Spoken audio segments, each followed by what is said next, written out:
คือบาปปันกระแทกปันยังแท้ยังจะบักไงเลยนี่ทอตีทอนี่ดูโอ้ปันเบิ้งดูแรงน้อยเลยนี่มันสำคัญคนขยันลำบากกระแทกเลยมันถูกป้าเบิ้งปันกระแทกปันนั่นแหละวันโอ้โอ้ดูปลาหลายเลยดูคนขยันนี่เด็ด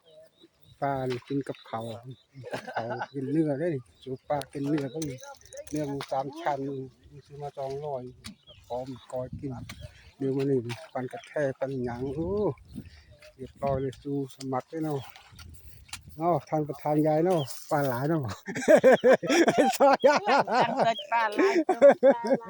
มันบางบอลเต็มเลยจักก็เหงาทำเลก็งามมึงสูบนี่นี่ไม่ละ